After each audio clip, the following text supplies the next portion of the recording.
Chapter number 90 तोता और इंद्र। तो तोता और इंद्र एक कविता है, एक जो है रचना है जो लिखी है नरेंद्र मालवीय ने। नरेंद्र मालवीय हिंदी साहित्य के बहुमुखी प्रतिभाशाली साहित्यकार हैं। हिंदी साहित्य में निबंध, कहानी, एकांकी एवं कविता में अपना योगदान दिया है। सरल और सहज भाषा उनके साहित्य की एक विशेषता रही है। मार्मिक भाषा में गहन बात को सरलता से पेश करते हैं। यह एक सरल और सुबोध रचना है। यानी कि आज प्रस्तुत की है तोता और इंद्र। इस कविता को एक कहानी के आधार पर लिखा गया है। वह कहानी बुक ऑफ नॉलेज से भी ली गई है। इसे विश्व का श्रेष्ठ संवाद काव्य माना जाता है। यानी कि जो ये संवाद दिया गया है तोता और इंद्र का, उसे बेस्ट जो है श्रेष्ठ संवाद काव्य, यानी संवाद काव्य क्या होता है, दो लोग बात कर रहे हैं उसको एक काव्य रूप दिया जाता है। तो यहाँ पे भी यही प्रस्तुत की गई है। तो चलो देखते हैं कि इस काव्य में क्या प्रस्तुत किया गया है। सुनो भाइयों, तुम्हें सुनाते आज एक प्राचीन कहानी जो है अति सुंदर, अति अद्भुत, सचमुच कहानियों की रानी। तो यहाँ पे बताया है कि चलो आज हम तुम लोगों को एक पुरानी कहानी सुनाते हैं, बहुत ही ज्यादा पुरानी, और वो बहुत ही सुंदर है, अद्भुत है, अवर्णनीय पर वर्णनीय, और ये कहानियों की रानी है। यानी कि कहानी छोटी है, पुरानी है, पर इसमें जो मैसेज है ना, इसमें जो थीम है, इसमें जो भाव है वो अद्भुत है, इसकी रचना अद्भुत है। फिर कहा है, पुण्य भूमि काशी की महिमा चारों दिशा में थी अति गुंजित। देवों सहित देवपति उनको लगकर होते थे अति हर्षित। यानी कि पुण्य भूमि काशी की बात की है। काशी जो है वो पुण्य भूमि मानी जाती है, जहाँ गंगा जी है, पवित्र गंगा नदी है, और संतों का जो है स्थान है, उस पवित्र और पुण्य भूमि की बात की है, उसकी महिमा की बात की है। तो वहाँ पे बहुत सारे देव आके प्रसन्न होते थे। वैसे वहाँ पे आधिपत्य इंद्र, देवों के देव, देवपति इंद्र भी आए थे और बहुत ज्यादा हर्षित हुए थे। गुजर रहे थे इंद्र एक दिन, जबकि निकट के निर्जन वन से देखा एक पेड़ अति भारी, सूखा निर्जीव सा तन से। अब यहाँ पे क्या हुआ कि एक दिन इंद्र जी हैं वो काशी पुण्य नदी पे आए थे और एक वन से गुजर रहे थे। अब उन्होंने अचानक ही अपने पास एक ऐसा निर्जन, मतलब वो एक निर्जन और वीरान वन से गुजर रहे थे, तो एक पेड़ देखा जो बहुत ही ज्यादा सूखा हुआ था, तन से एक तरह निर्जीव हो चुका था और बहुत ही ज्यादा सूखा हुआ लग रहा था। उसके एक खोखले में था तोता एक बहुत ही सुंदर। हुआ इंद्र को बेहद अचरज, उसको सूखे तरु पर लगकर। अब ऐसा क्या हुआ कि इंद्र को आश्चर्य हुआ।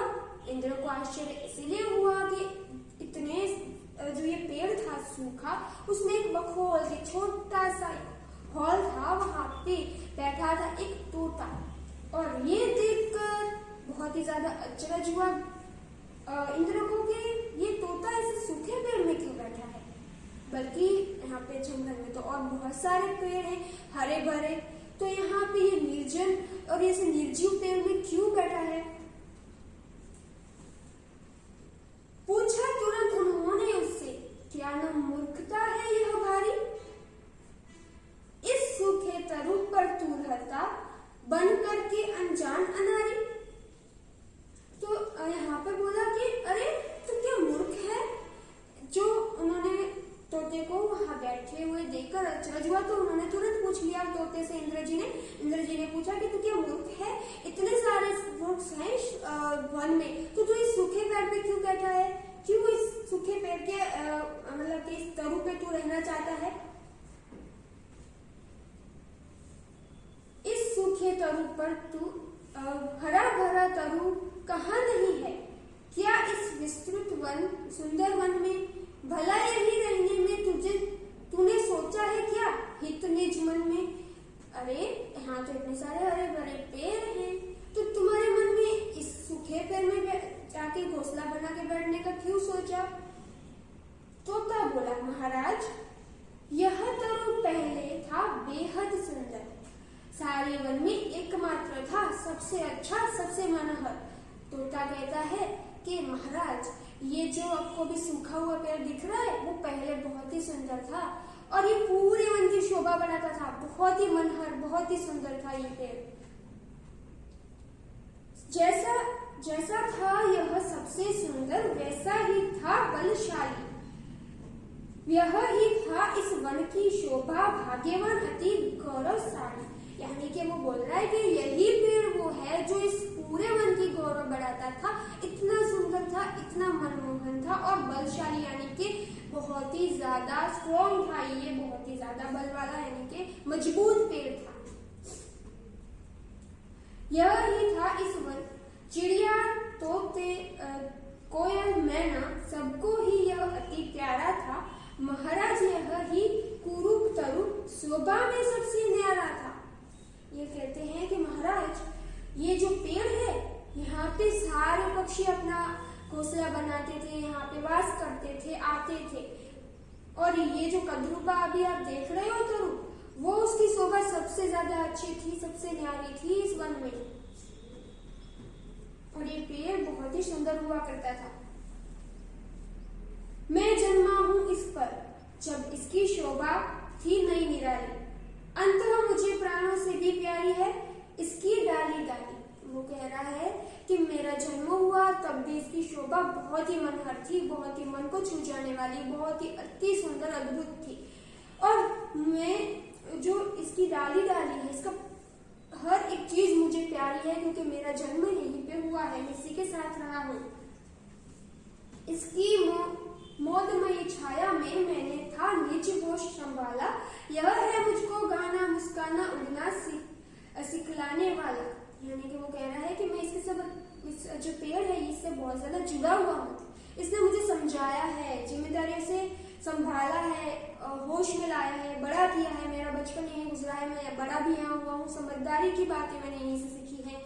और इसने मुझे गाना, मुस्कुराना सिखाया है, उड़ना सिखाया है, इस पेड़ ने मेरे साथ रहा है। पेड़ बचपन से लेकर अब तक इसने दी है मुझको छाया, मैंने हरदम इसको ही सुख दुख का सच्चा साथी पाया। यानी कि इसने मेरा साथ कभी नहीं छोड़ा, हमेशा मेरे साथ रहा, सुख हो या चाहे दुख हो, हमेशा मुझे उसने अपनी शीतल छाया दी है, आश्रय दिया है।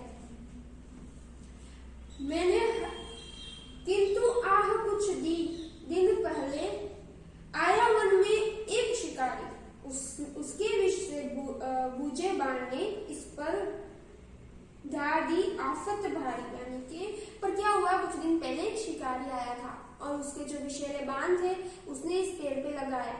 इस पेड़ पे लगने के कारण ये जो है पेड़ वो पूरा सूख गया, विष के कारण सूख रहा है।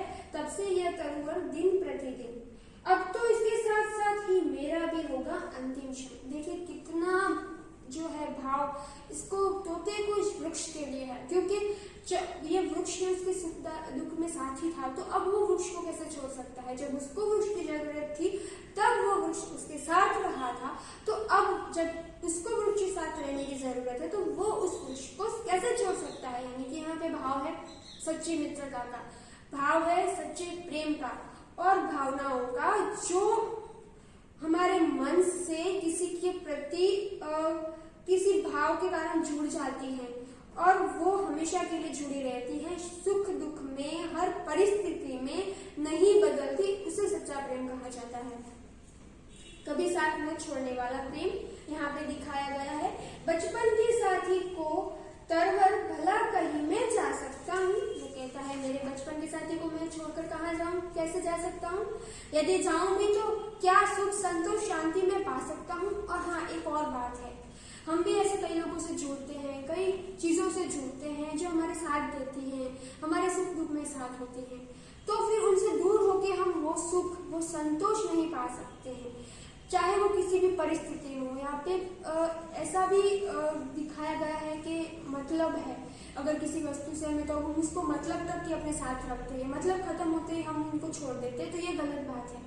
जब आपको उनकी जरूरत थी तो वो आपके साथ थे, तो जब अब आपकी उनको जरूरत है तो आपको उनका साथ देना ही चाहिए, चाहे सुख हो या दुख। अगर आपका मन से उनसे रिश्ता है, प्रेम का रिश्ता है, तो आप उनसे दूर जाके कभी सुख नहीं पाएंगे, कभी संतोष नहीं पा सकेंगे। इससे अच्छा है मैं इसके दुख में थोड़ा हाथ बटाऊं और अंत में सुख से इसके संग में भी मर जाऊं। यानी कि तोता मरने के लिए भी तैयार है इसके प्रेम में, वृक्ष की सुख दुख में साथ देने के लिए। दंग रह गए इंद्रदेव तोते की यह सब बातें सुनकर। अब इंद्रदेव तो इस तोते की बातें सुनकर दंग रह गए, हम सब भी दंग रह गए, क्योंकि ये बातें ही ऐसी कर रहा है। यहाँ पे मनुष्य का जो स्वभाव है कैसा होना चाहिए चीजों के प्रति, इंसानों के प्रति, उसकी बातें की गई है यहाँ पे, जो बहुत बड़ी सीख दे जाता है। फिर तोते से बोले वे यो तुरंत अत्यंत हर्षित होकर, मैं प्रसन्न हूँ तुझसे पंछी, सफल हुआ है तेरा जीवन, मान तुझ तुरंत वर कोई मुझसे पूर्ण करूंगा मैं इसी क्षण। अब ये सारी बातें सुनकर इंद्रदेव तो प्रसन्न हो गए। इंद्रदेव ने कहा मैं तुम्हें वर देता हूँ, चलो तुम क्या मांगना चाहते हो मांग लो कुछ भी।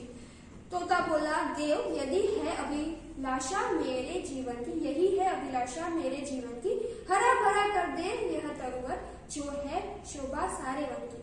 और तोता देखिए वर में भी क्या मांगता है, अपने वृक्ष के लिए जिनसे वो जुड़ा हुआ है भावनाओं से, उसके लिए ही मांगता है। क्या मांगता है, यानी कि अपनी परवाह ना करके, वो तो कुछ भी मांग सकता था ना अपने लिए, पर उसने अपने लिए नहीं मांगा, इस वृक्ष के लिए मांगा। क्या मांगा कि फिर से आप इस वृक्ष को हरा भरा कर दीजिए, फिर से इसकी शोभा बढ़ा दीजिए जो इस वन की शोभा है। कहा इंद्र ने अहंस्तु, और तरु ने फिर नवजीवन पाया, शोभा नई निराली सुंदरता लेकर वह फिर लहराया। यानी कि तोता जो था उसने फिर से अपने मित्र को, अपने स्नेह को दिखाकर, मित्रता को दिखाकर फिर से अपने मित्र को नवजीवन दिला ही दिया। यानी कि एक भाव होता है वो इम्पोर्टेंट होता है, वो जो है महत्वपूर्ण है। किसी के लिए भी कोई भी भाव हो आपके मन में, वो सच्चा होना चाहिए, वफा भी है, मतलब कि आप किसी से निष्ठावान है तो वो निष्ठा आपकी सच्ची होनी चाहिए। और हाँ देखिए वो फिर निष्ठा क्या कमाल करती है, उन दोनों की मित्रता फिर कभी नहीं टूटी होगी। तो हमारा जो चैप्टर, हमारी जो काव्य थी बहुत ही सुंदर थी, तोता और इंद्र। तोते ने तो बहुत सारी बातें कर दी, हमें सीख भी बहुत सारी दी। अब हम अपने जीवन में ये सारी सीखें उतारेंगे तो हमें शायद पता चलेगा कि मित्रता का असली मतलब क्या है, प्रेम का असली मतलब क्या है, और भावों का जो है एक हमारे मन में जो भाव बैठते हैं उनका असली मतलब क्या है, किस तरह से जो है लोगों को हम उन भावों में, बहते हुए भावों में डुबा सकते हैं। सो हमारा जो काव्य है यहीं पे पूरी होती है, कंप्लीट होती है। हम नेक्स्ट वीडियो में नेक्स्ट चैप्टर देखेंगे। आपको इसका स्वाध्याय एक्सरसाइज आपकी बुक में लिखना है। तब तक के लिए have a nice day, thank you and take care.